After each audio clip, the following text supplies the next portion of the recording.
I think the first time we used to come up with ride was like 89 or 90. We came up with road. Welcome aboard. Thank you for the cruise. 91 was the Absolutely. first year we worked on.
Okay, thank you.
We promised you a countdown every Saturday. I'm Lisa Evans, 70s on 7. I'll be back with you after the countdown. I'll talk to you a little bit later this afternoon. Enjoy, enjoy. It's coming up shortly.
Pardon me.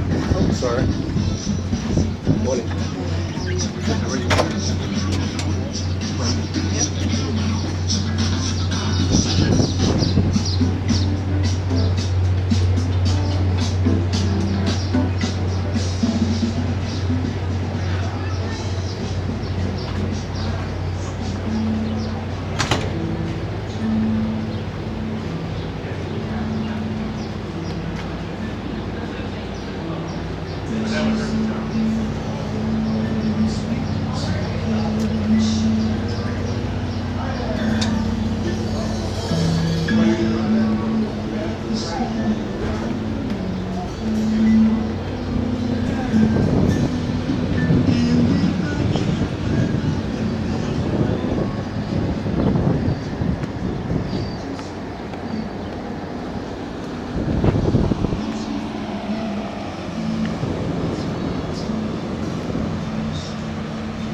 Well,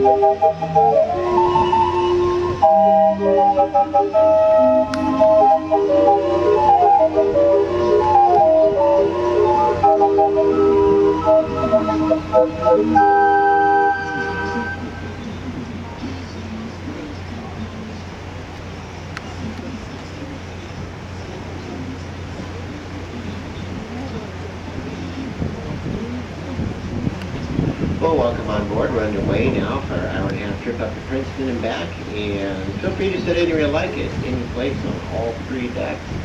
I'll run through the safety announcements again. We have life jackets on the second deck bow, outside, and either side of the main deck stairs, as well as underneath the second deck stairs is child life jackets. Restrooms located either side of the main deck stairs. In the event of an emergency, our crew will direct you on where to go and what to do. So welcome on board. The boat you're on, the Twilight, is 47 feet 7 inches tall, and with a full load of passengers, we weigh in at about 300 tons. And we have 59 people on right now, so plenty of room on the outside deck. We have iced tea and lemonade out for you on the second deck also, and Lily is up at the bar on the third deck, and the gift shop's open on the bottom deck, outside on the way to the back. The Twilight is a replica of an old 1800 steamboat. It was made in 1986-87, and when it was finished, it's diesel electric. It's a very fuel efficient boat, being diesel electric. Welcome on board and enjoy the trip.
Lock-it-down number 14, and we're about 6 miles from it. The towboats have to tie way up here because it's one-way traffic down to the lock, and there's no place to tie up to because it's all rock shore down there. So normally they just lay along the shore here on our left-hand side, but what happens is when the water's high, their barges sometimes float up and get next to the tracks, and the trains run into the barges. So that's definitely not a good situation for sure. So, the Corps of Engineers is building this mooring cell here. It may take them until September or October to get this mooring cell done on our left-hand side. So it's basically for towboats to tie up to, so the trains don't crash into them when they're tied up along the shore. This project is being done by the Army Corps of Engineers. They're the ones that take care of our channel out here on the Mississippi River. They run the locks and dams, keep the dredging and everything out here. So it's being done by the Corps of Engineers, but it's a private contractor called Brennan Marine out of La Crosse, Wisconsin that's doing this.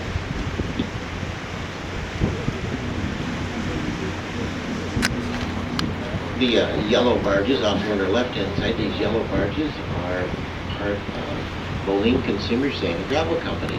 Moline Consumer Sand and Gravel Company, they dredge sand out of the Mississippi River, and dredging sand out of the Mississippi River, they unload 2 barges here every single day, Monday through Friday.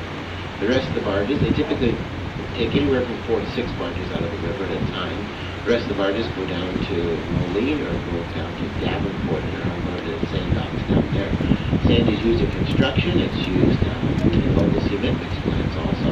But that's all river dredge sand, sand dredged out of the Mississippi River. That's where that sand came from. Yes, the river bottom is sand. It's called the Muddy Mississippi.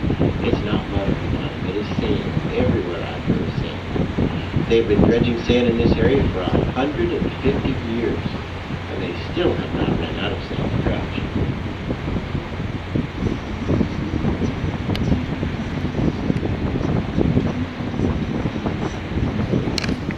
With the age of 16, was a Pony Express rider. Late teens, early 20s, he was serving the U.S. Army. He served as a scout in many of the Indian campaigns out west. Late 20s, early 30s, he got his name Buffalo. He was catching buffalo or shooting buffalo to feed the thousands of workers. He was taking to run the rail lines across the Great Western Plains at the time.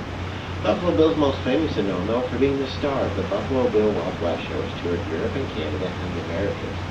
Now, LeClaire is also the home of the Green Tree, a very large rock elm that stood along the shores of LeClaire. It was here that steamboats would stop on the way downriver to pick up a rapids pilot. Rapids pilot was someone who knew the Rock Island Rapids very well. It started here at LeClaire, ran some 16 miles downriver to Rock Island, Illinois. These rapids are a very treacherous part of the upper Mississippi River, and in fact, over the years, quite a few boats were lost in these rapids due to the ever-changing day travel. Now, for $10 back in the 1840s, you could hire a rapids pilot, and $10 is actually quite a sum of money back then. In fact, businesses in LeClaire were bought and sold for less than $100, so these were definitely very wealthy individuals in LeClaire. But it wasn't without danger then. In fact, over the years, quite a few of these rapids pilots were actually tossed from the pilot house into the raging waters, and they had to swim to shore for their lives. They were treated like that by the crew of the boat when they had to be caught on something going down through the rapids. Now, the rapids below LeClaire and even through this section, they don't exist anymore. These rapids basically were covered over when they built the locks and dams around the river. In the 1930s, the Army Corps of Engineers built a series of locks and dams around the river. They built 27 locks and dams in all between St. Louis and St. Paul, and turned the river into a series of stair-stepped lakes that are anywhere from 20 to 50 miles long, these lakes are. So we're sitting in one of these lakes right now. Lot 14, just down around the bend from our dock, raised the water in the 1930s 20 feet higher than what it would have been in the 1920s. In fact, quite a few people in the 1980s tried to go into the big walking across the Mississippi River in the summer. So they said, oh, they say, well, it's not going to go right across the river and go all later on to the bridge further down the river. So the Mississippi was a very big river, but not a very deep river back then. So the water in right now is 20 feet higher than what it would have been in the 19